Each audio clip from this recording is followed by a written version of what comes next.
Hi, so I think we've crossed about 100 participants, so we should begin. So good evening, everyone. Thank you for joining in into the Global Biofuels Alliance Knowledge Webinar Series. This is the second part of a five-part webinar series. We completed the biomethane webinar last month.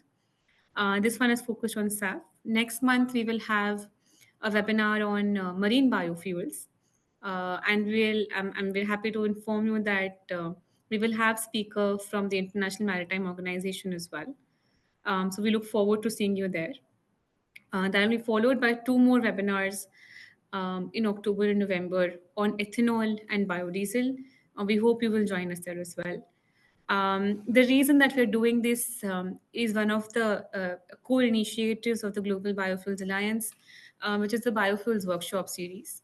And the idea is to support capacity building and provide a platform for exchange of ideas um, and connect industry and academicians to experts in the field and advance capacity building and capability building both in biofuels.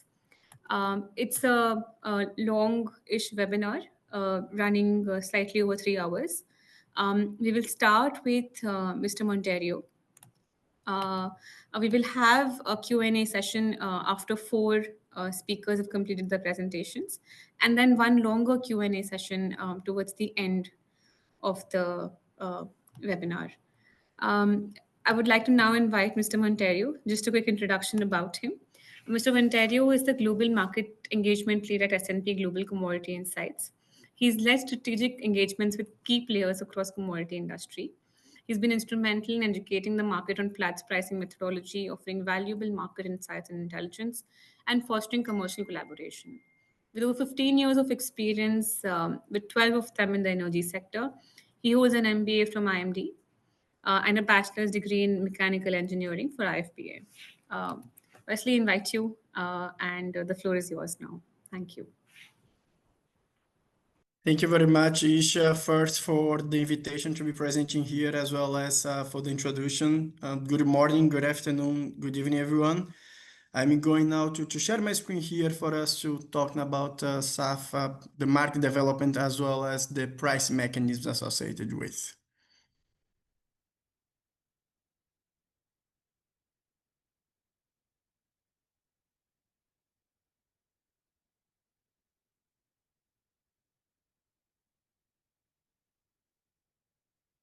Okay, Isha, if you can please confirm that you can see my screen here. I can, yes. It's not in the presentation mode, right? It's not in the presentation mode, no. Okay. What about now? It's okay, right? I'm not that used to Zoom. No. This works. I think you're in presentation mode now. Okay. So yes, first of all, thank you very much for you to be here, and we are going to discuss here in the next 20 minutes the SAF, feedstock market development and price mechanism. As Isha introduced me, I'm Wesley Monteiro. I'm the global market engagement lead here at S&P Global Platts. The agenda that we'll have for today is pretty much 5 topics. We'll start with a very quick introduction, then we'll discuss pretty much what are the technologies and the pathway associated with SAF production. From that, we'll see what are the feedstocks available and some discussions around which feedstock will be applicable, as well as other characteristics related to the feedstocks for SAF. Then it's still related to the feedstocks. We'll check what is the flows, what are the impacts of policies and regulations with regards to the feedstock flow, feedstock availability, as well as feedstock trading for SAF. And last, we'll end the presentation. We'll try to answer the question around, can SAF compete on price? We'll see how the SAF has been priced in the market, what's the price of SAF in the different regions, as well as what are some ways in which we are doing, let's say, the price discovered related to the SAF market. We here at S&P Global. Quick introduction, just to put everyone on the same page. S&P Global Commodity Insights is part of the main umbrella of S&P Global that would include, let's say, other divisions such as ratings, mobility, market intelligence. And within S&P Global Commodity Insight, we still have, let's say, another division, if you will. We are part here. I'm part of the market reporting and trading solutions. And S&P Global Commodity Insights is pretty much the result of a merge that happened 3 or 4 years ago between IHS and S&P Global Platts. IHS brought to the merge, let's say, pretty much the content related to, research and analytics, of course, regarding. Ja, ich bleibe also ich bin erreichbar, wenn auch. Andreas, if you can please mute yourself. Okay, perfect. Thank you. IHS Market brought to the merge content related to research and analytics, and S&P Global Platts brought to the merge content related to the price assessments. In S&P Global Commodity Insights, we are present in around actually 150 plus countries, and we do have price assessments and content for all the main commodity groups that you can see there on the screen. We have price assessments for metals, oil, energy transition, chemicals, and surely price assessments for biofuels. What is the way, and we'll see later some prices around SAF in different regions in the world, different ways in which SAF is produced, and different ways in which we are doing here at S&P Global what we call the price discovery. Try to discover what's the price of the SAF molecule in the market. Just one step back before we check what is the price and what are the ways that we are doing this price discovery. We need to take into account that here at S&P Global Platts, we have a very robust methodology that's pretty much the base in which we assess all of our prices. And you can see there in the screen that we use, let's say, a well-defined, transparent methodology to provide price assessments that can be representative of the market value. And it's not only for the biofuels, let's say commodities, but also to the other commodities that I mentioned before, such as metals, agriculture, oil, LNG, refined products, and etc. There are 4 principles related to this methodology that you can see that I'm not going to read all of them, but just for you to have in mind that we need to have prices that we can that can be repeatable. We need to have, let's say, a certain level of implementability that's related to, you can see that in the screen, the way that we can ensure that this price can represent the market value of the molecule is through offers, bids that somehow can converge to a certain level that we can call here the tradable level in which this price is assessed. And in this sense, this price would be representative of the price in the market. And again, just to repeat, it's not only related to the SAF molecule, but also many other commodities that we assess here on a daily basis. Other part of the methodology that is very important, our methodology is public, subject to scrutiny of the market participants, and very dynamic. What I mean by dynamic, for instance, if you take into account that the SAF market is evolving all the time, and we are following this development of the market in such a way that we can, introduce new price, change our price, change the way that we are assessing the price, or even discontinue a price. And we do all of that consulting with the market participants in a public way. You can see there on the right side of the screen, our page with what we call subscriber notes. That's the way that we communicate any kind of change that we are doing in our price assessment with regards to our methodologies. Just moving forward, what is the way that we assess those prices? It's still related to the methodology. We need to take into account what we call here this pyramid that you can see there. And surely in the top level of this pyramid, we would have what we call the most robust information that we can get in the market somehow, that we call reviewed MLC. Once we have a transaction that we can check with both participants in the transaction, not only the buyers, but also the sellers, that would be the best way, if you will, to check that this price, to assess that this price is related to any specific commodity. Even though once the market is not liquid yet, we still can have an assessment of the price. We still can do a price recovery, and this would be, the bottom of the pyramid that you can see that is related to indicative price, previous trades, tender results, etc. That we can use, as well as some market information that we can use while we don't have any specific transaction to still assess the price of a specific commodity, and this can be used, for instance, for the SAF molecule price. So this can be a little bit more complex of that, but it's just an introduction of the way that you assess the price before we discuss the price mechanism that we will discuss moving forward. Just being aware of the time here. The next topic that I said during the agenda is how SAF is made today and what could transform it tomorrow. We know that we have pretty much three main ways in which SAF can be made, right? We can split in half a pathway, ATJ pathway, and in the end we can split in the least conventional ways of making SAF. We can include in this third category, for instance, the eSAF, the PTLs, etc. What you can say about that today, HEFA is still the predominant one. It's 90 to 95% of the market when we take into account the SAF molecule that is produced. But of course, HEFA has its own limitations, even though the technology is proving, the refineries, production sites are at scale.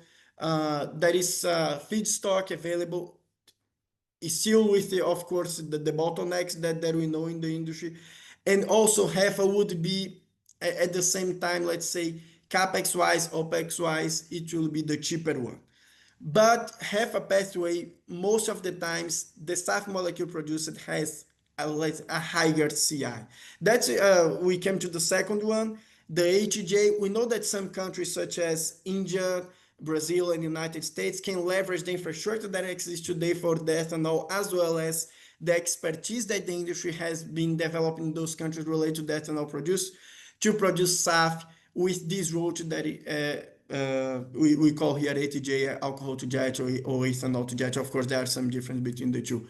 But an ethanol to jet has also its own advantages and disadvantages. The third option is SAFs, PTLs, the least conventional pathways, can also present some disadvantages that's related to scale, to the higher capex, as well as to the higher opex associated with. But those, let's say, alternative pathways of producing SAF, they also have this own advantage that's related, for instance, to the lower carbon intensity associated with.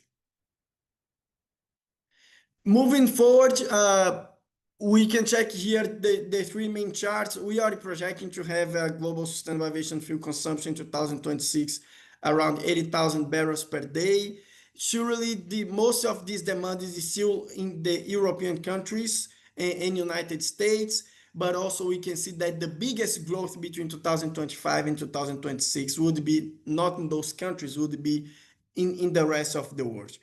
Brazil started approved last year the Fuel of the Future. The country is at this moment working on the regulations. Some countries in Asia as well established some policies. Singapore is pretty well is more advanced, let's say. Japan and Indonesia, those countries have put some regulations to try to drive the SAF demand. And that is also that we need to discuss, even though it's still like not in the level that the industry would like to have, but there are some voluntary demand as well to be complemented to this demand that we can see there.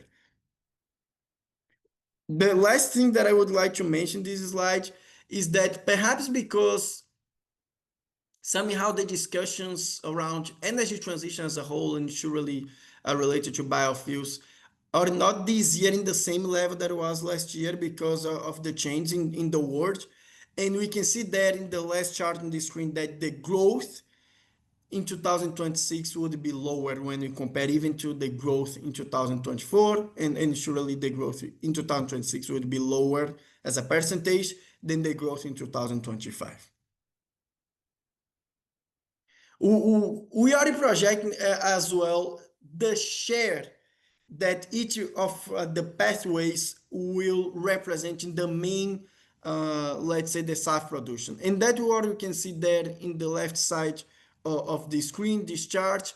Because of the advantages and disadvantages of each pathway, we are projecting that 2050, pretty much each one of them will represent around a third of the SAF production. HEFA will have 33%, ATJ will have 33%, and the other SAF that includes the alternative pathways, between those, the ones that I mentioned before, would be 33%.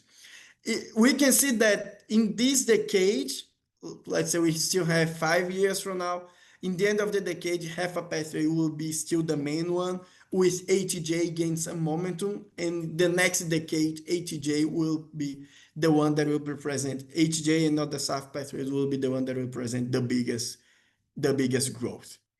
What I also like to compare is that, and of course, it can trigger some discussions around the SAF volume that's necessary, as well as the carbon intensity that you are aiming to achieve, especially when we compare to jet. But if you look to the picture in 2050, we are projecting that the SAF volume will still be representing around 20% of the jet fuel consumption. That means, of course, there will be still a huge market for the Jet A, Jet A1, the fossil fuel versions of the jet fuel.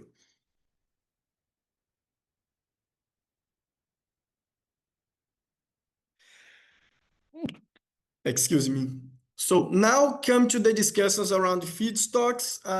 What is interesting about the feedstock is that when you think about HEFA, feedstock has a limit, and the feedstock is a bottleneck, even though there are so many options. This is a picture, of course, it's focused on the United States, but we can see that even if the capacity of the United States would be used 100%, there will be a significant gap if we add all the feedstocks available.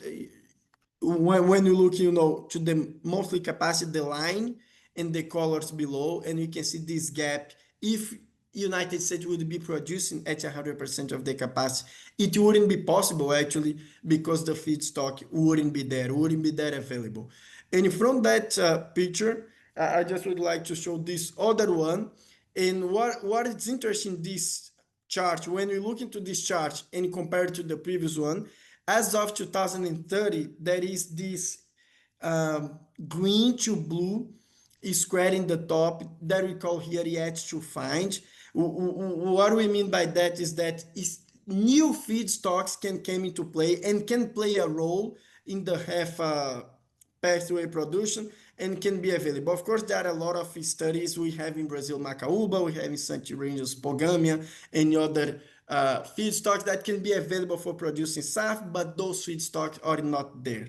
So the question is there enough feedstock?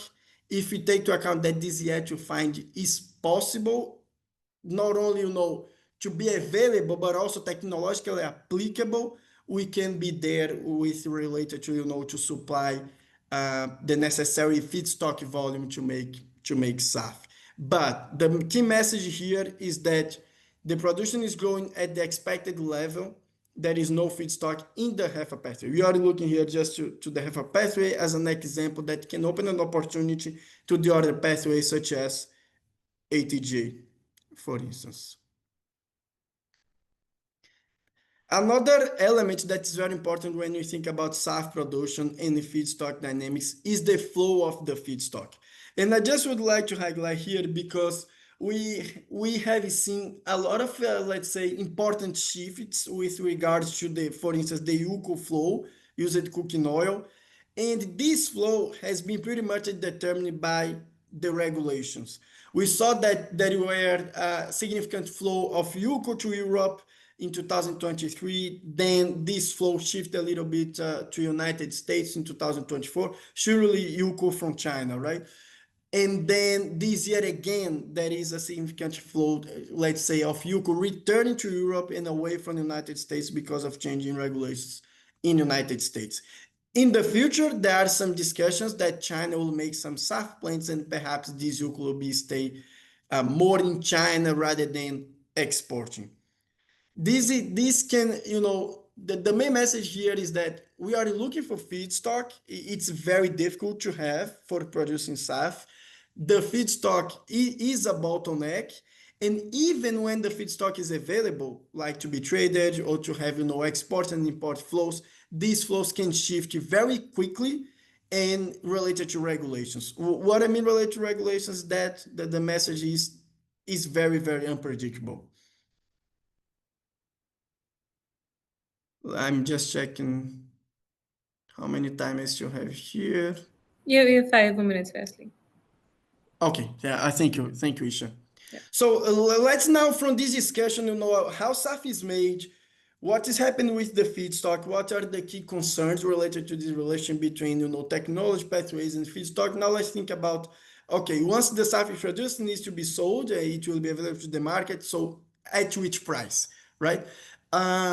First, of course, I would like to highlight here, as a biofuel, SAF price are somewhat linked to feedstock price and also linked to the other biofuels price.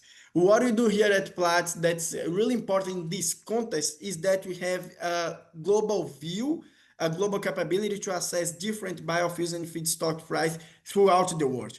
And we can see there, for instance, in North America, we do have prices that shows that, let's say, the capability to assess SAF price because we have the capability of assessing other biofuels price. We can see that in the picture, ethanol price in United States as well as SAF price in United States. In South America, we do have ethanol price as well, feedstock price that is related to soybean oil. Here, just a highlight, soybean oil is pretty much around 70 to 80% of the feedstock used by the biodiesel market in Brazil, and the biodiesel market in Brazil is priced against the soybean oil price, FOB Paranaguá. In Europe, we have a couple of other biofuels prices as well, such as ethanol, biodiesel. We do have in maritime, let's say the biofuel side of the maritime fuel, that's the B30 biobunker, not only in Europe, but also in Singapore. What is the way that the SAF has been priced in the market? Pretty much three main ways, right? That we have seen and we have heard from different players when they do their transactions, how they are pricing the SAF. Most of the time, we have heard that those transactions, SAF, have been priced against jet fuel benchmarks. And we can see that in the screen, some examples of Platts jet fuel benchmarks in California, in the middle of the screen, right? In California, in Fujairah here, close to Dubai, in Singapore, as well as in Europe. And why is that the case? Because the main client, the main customer of those production facilities are the airlines, and the airlines are somehow very used to those jet fuel benchmarks. They do, their financial strategy, their hedge strategy, their derivative strategy around those jet fuel prices or benchmarks. And that's because the airlines have, let's say, a preference for using those jet fuel price to price SAF. And how it's done is pretty much jet fuel plus a premium that we'll see later what would be this premium. Another model that's more attached to, let's say, the producer side is what we call here cost plus model. And cost plus model can be in different ways, right? Can be feedstock plus a premium, can be, a full cost model in which the producer can take into account, feedstock, capex, opex, hydrogen, subtracts, related revenues, etc. And of course, include a margin for them to calculate what would be the price. This is a preference of the producers because they can somehow have some strategies related to hedge against the fluctuation of the feedstock price. That's surely the main cost input for the SAF production. We can see here in the screen, it's around 75-80% of the cost. In the HEFA pathway is the cost of the feedstock. A third way of pricing SAF that has been gained some momentum is still the market's not there. Still we have seen some increasing the liquidity of the market to have a proper SAF price assessment that can be representative of the market. But some players have said to us that somehow they are looking to those SAF prices, those specific SAF price. While the market is evolving, we have launched a couple of SAF price. We just need to first differentiate between the cost-based SAF price and the market-based SAF price. We have cost-based SAF pricing in three main regions. You can see that in the screen: Europe, United States, and Singapore, straight Southeast Asia, as well as Northeast Asia. And we do have now market-based SAF price. The SAF price that is assessed, consider the transactions that are happening in the market in two main regions, in Europe and in United States, while in Southeast Asia we have pretty much in the middle of the two, a cost base and a market base would be what we call a netback price. It's still a calculated price in straight Singapore, but take into account a market-based SAF price that is assessed in Europe. I'm not going too much detail here about the methodology, but surely my contact is there, and I would be very happy to talk later with someone that might have any doubt about how those price works. We can see there in the screen as well, some, those price were assessed. Yes, please, Isha.